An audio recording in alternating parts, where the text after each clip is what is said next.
เจ้าทักทายสบายดีเนาะยินดีต้อนรับประธานเนาะเข้าสู่บรรยากาศของที่เปิดงานมหกรรมกีฬานักเรียน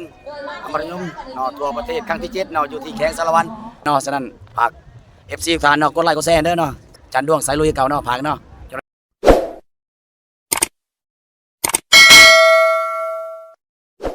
นักกีฬาพวกเขากำลังรอท่าเข้าพิธีเนาะก็เลยมีกิจกรรมของมิเลดาเนาะตอนนี้หัวหน้าสมศิษย์กำลังสุด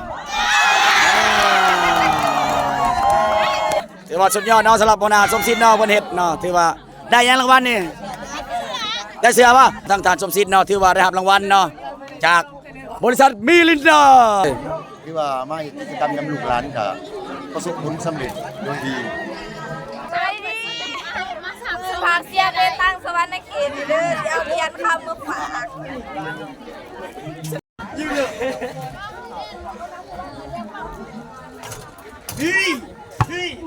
วับมันเห็นได้จะได้นี่วับมันเห็นได้จะได้นี่มันเห็นได้จะได้วับโอ้ยเจ้าให้เขาเห็นจะมาดูนี่กันขอยกใจเขาว้าวทางบริษัทมิลินดาเนาะแจกเสื้อให้คณะนักกีฬาทีมสวรรค์เขตของเราขอบใจเนาะตัวหนึ่งเราชุดเขา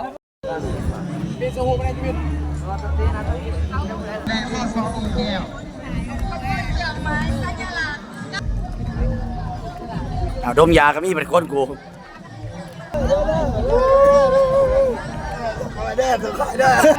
มันสูงตายหาตาย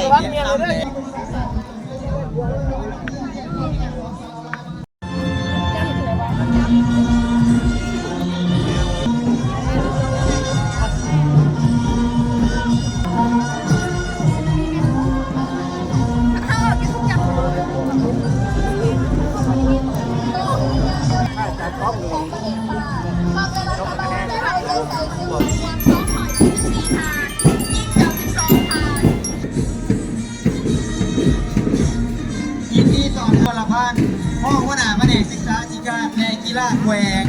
และกีฬาแขวงจำปาสักลงคณะนำผู้ฝึกและนักผ่านมาได้เข้าร่วมงานมหกรรมกีฬานักสิบเหรียญทองแผนกศึกษาธิการและกีฬาแขวงสมณเขต145 ทาน25 ทานใส่สมบูรณ์นำโดยทานทองสว่างวงสว่างแขวงสยามบุรี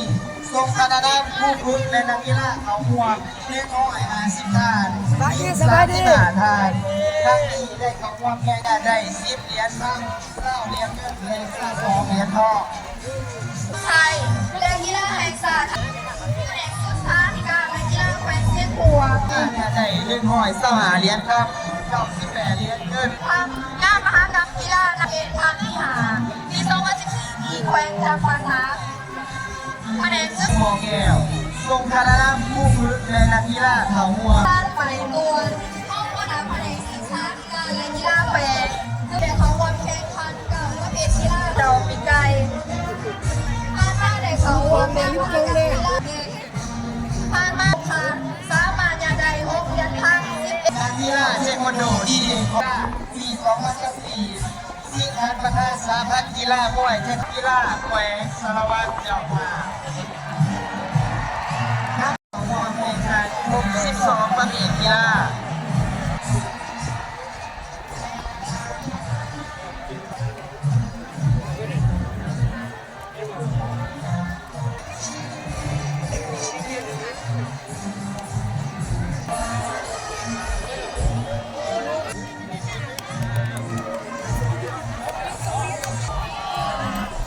เยี่ยมเจ้าภาพเยี่ยม